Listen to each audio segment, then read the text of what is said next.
Hey everybody, welcome to Hey We're Talking. Happy Monday to you. It's me, Scotty D. I've got Derek Tant and Bob Peel here.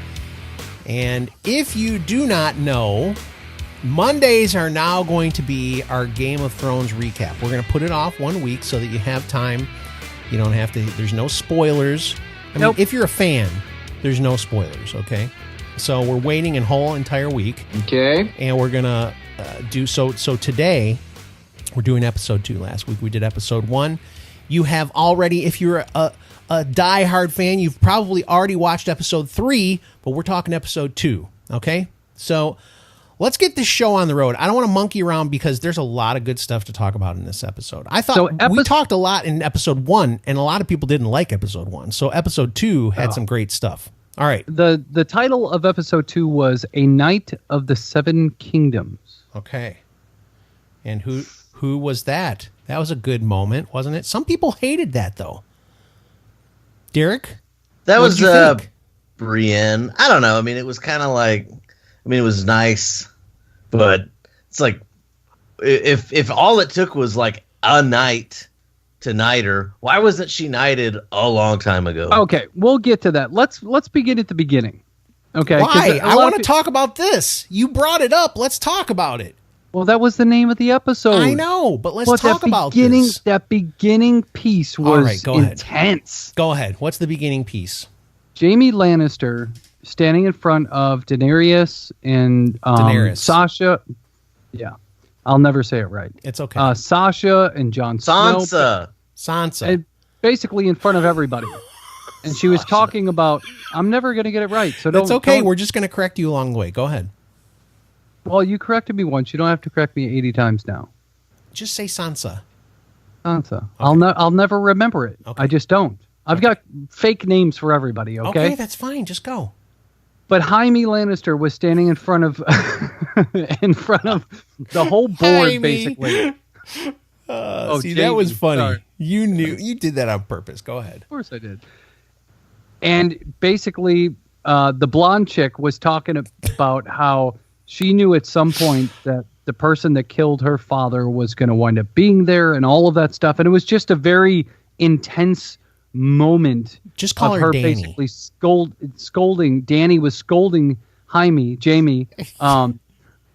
about, killing her father. Right. And she dressed down Tyrion too. She was all over him, man. She was you're an idiot. Everything you tell me is stupid now. Yeah. There's something. I do want to get into this. There's something going on with Dany, okay? There's been a transformation in her. I feel like they're setting us up for her becoming not crazy like her dad, but she's power hungry, bro. Power hungry. And we'll talk more about that towards the end of the episode. But she definitely, I just kept sitting there thinking to myself, okay, you already saw, we talked about this, Derek, that she already saw Jaime before. Why is this coming up now? Yeah. They met at the Dragon Pit. Yeah. They met at the Dragon Pit. Everybody was there. I know. The mountain was there. She could have said a bunch of crap then. What is this all of a sudden? Yeah. He walks into the room and now she's like, all of a sudden, no, I'm really upset with you. Because he's alone. He doesn't have anyone else with him. I don't know, man. So it's just one-on-one. In her eyes, she's got tunnel vision right now. So it's very one-on-one. Yeah. Hey, I haven't had a chance to get you without your family and your army and all this stuff. Now it's one-on-one, and she was digging into him. Yeah, I like how Bran always repeats back to these characters what they've said 8 years ago. The things we do for love, and whatever Bran's on, whatever he's been smoking, I want some because he's just so chill. He's just like, hey, how's it going? So basically, Brienne of Tarth saves Jaime in the end, and so Jon Snow is the same. He doesn't want any trouble with Jaime, and he's just like, hey, this guy's here to help us. So that was killed, and that was Jon being a leader because you killed my father, you chopped his head off. Did Jaime do it?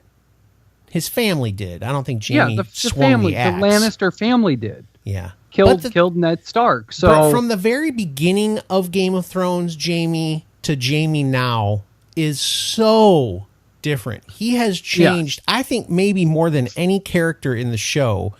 Jamie went from this dude that is having sex with his sister to and kind of ruthless and mean and arrogant.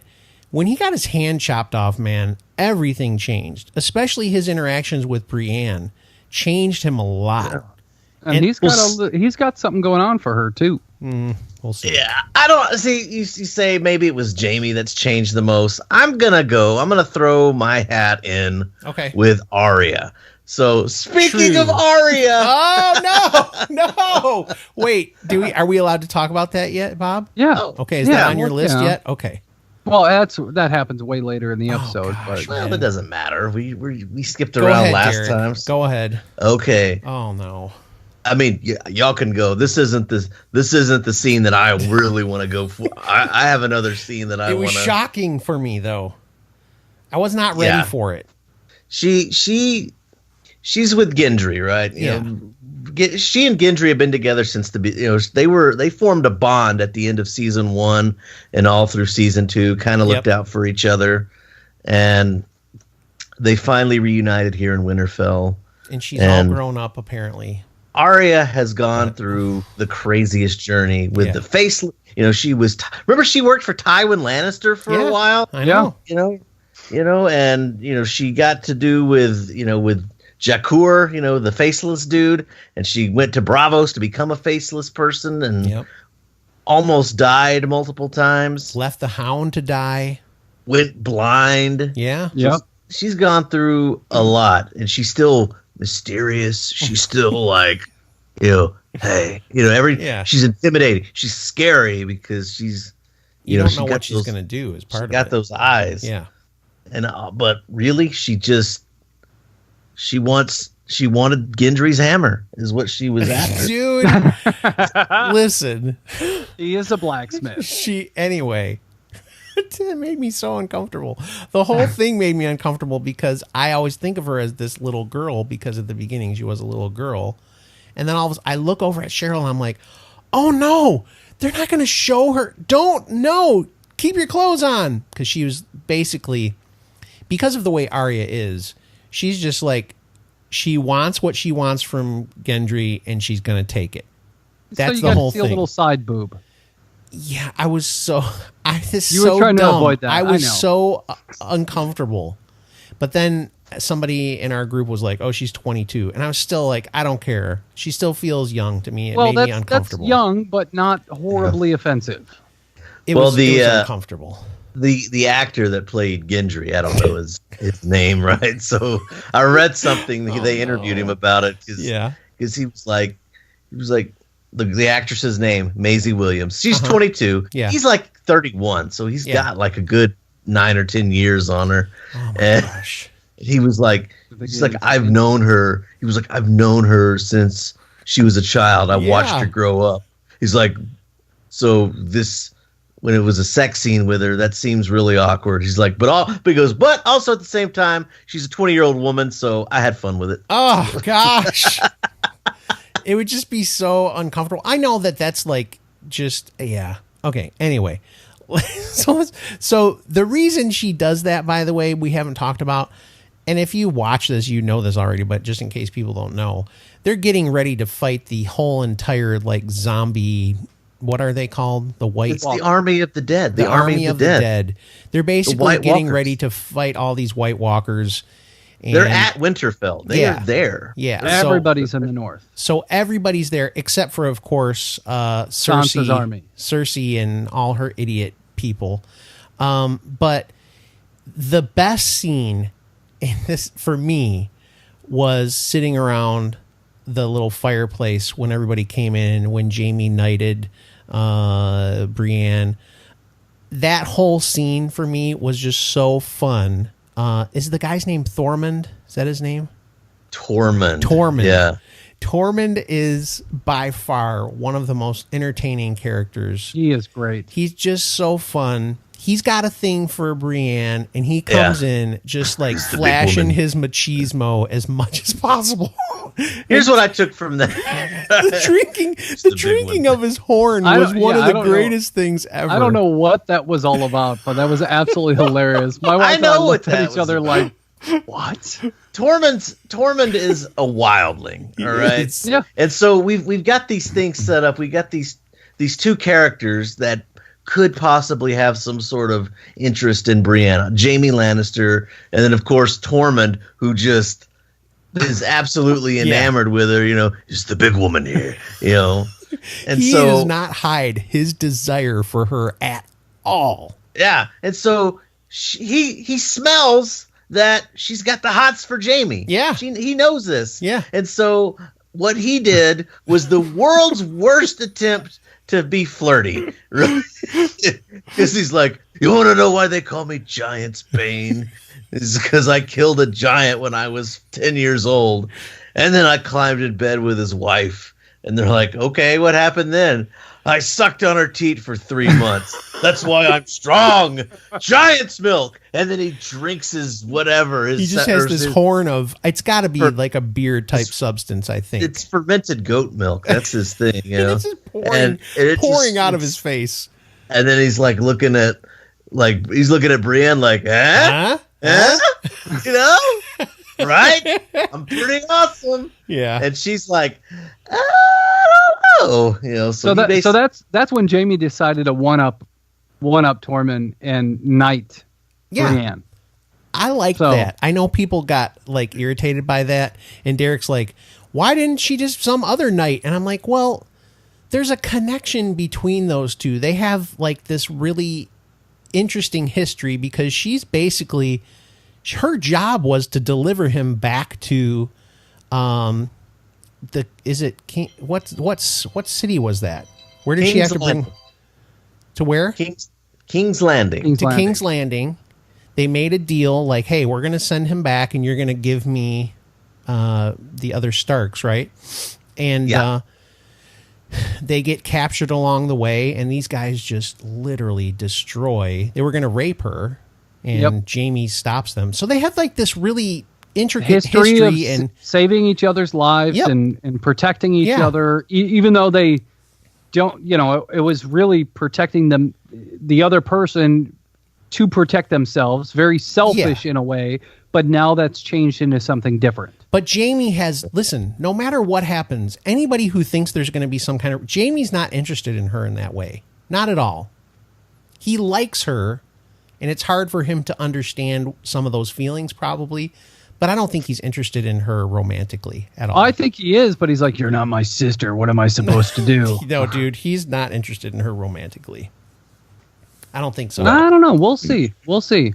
They're most likely one of the two of those is going to be dead in episode 3. So maybe. So both. Obviously, Brienne was extremely happy after that. Yep. You know, she had some tears in her eyes and all that stuff, and then full on cried. Then we got this interesting little thing with Arya and the Hound, setting up on the I don't know, the top of the castle or whatever, just kind of going back and forth, sharing a drink together. Which was just kind of an awkward, weird conversation. I think the thing with those two, and Derek, you'll have to tell us what you think about this, but the Hound and Arya, I think they just have kind of I don't know if it's respect as much as it's like they understand each other. Like both of them I think it's have both. a way that they deal with things, and like the Hound, I don't even think the Hound holds it against her what she did to him. Mm-hmm. And vice versa. I think there's just kind of this thing like, yeah, you're a ruthless killer just like me, and we can get along fine. We don't have to kill each other. And the moment that they're in, they're getting ready to go into this battle that you probably are not going to make it out of. So I think there's... Right. And they all know that. Yeah.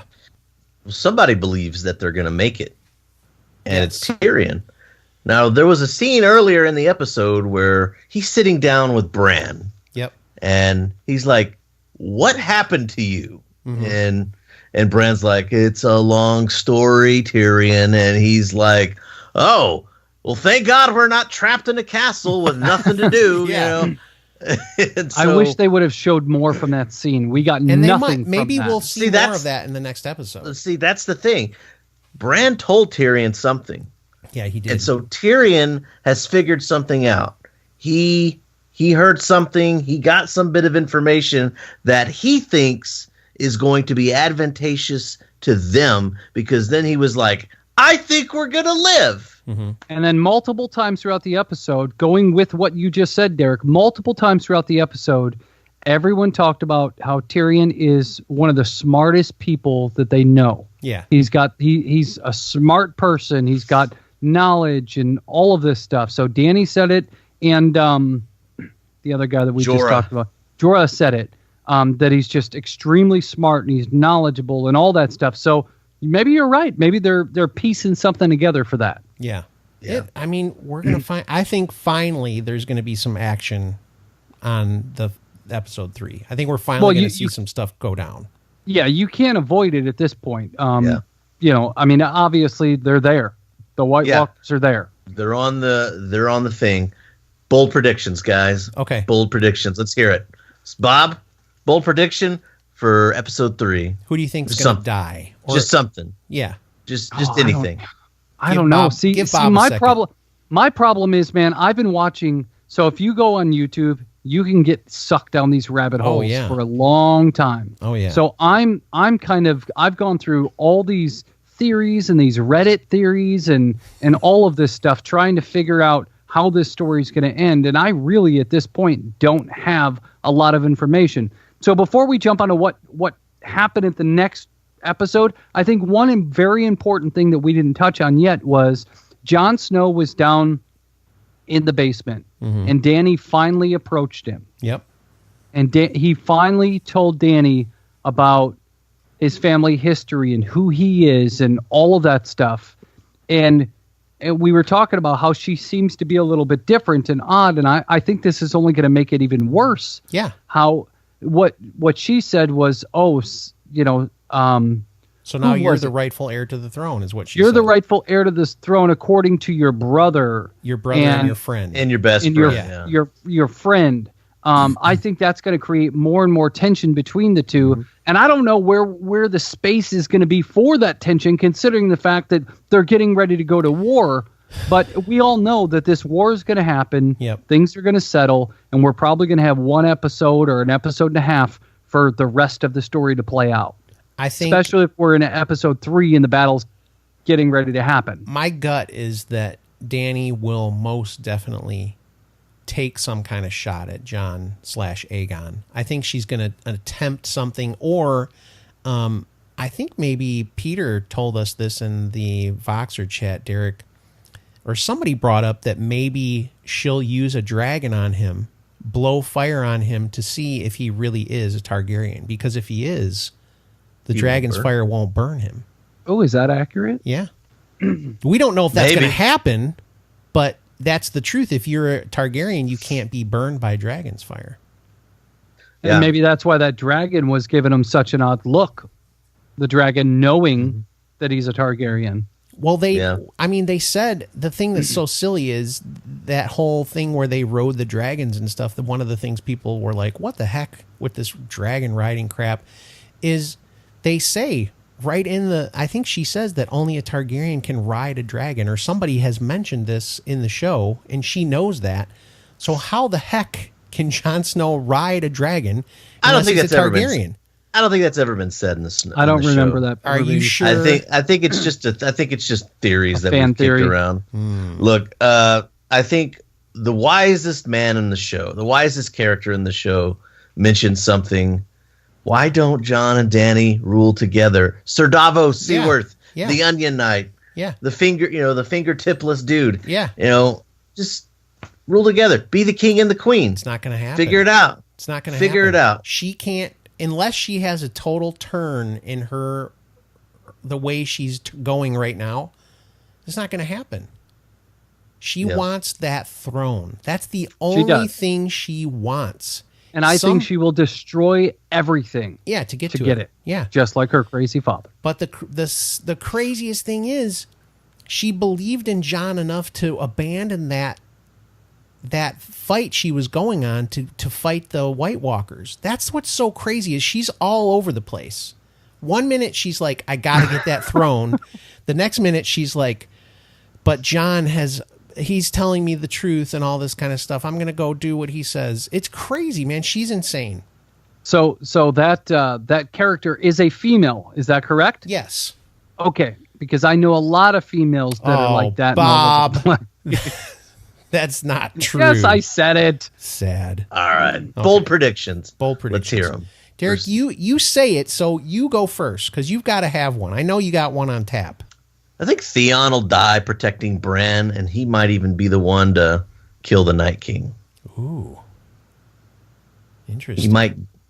They might die. I think maybe Theon might, and the Night King might kill each other, because we know that the Night King's after Bran. Interesting. I like that one. Yeah, and I think Bran's gonna have to be the person to kill the Night King. But I also read a theory that he is the Night King. Well, he'd have to sacrifice himself to kill the Night King. But I also read a fan theory or something today that tree. You guys remember that tree? Uh-huh. The Godwood. Okay.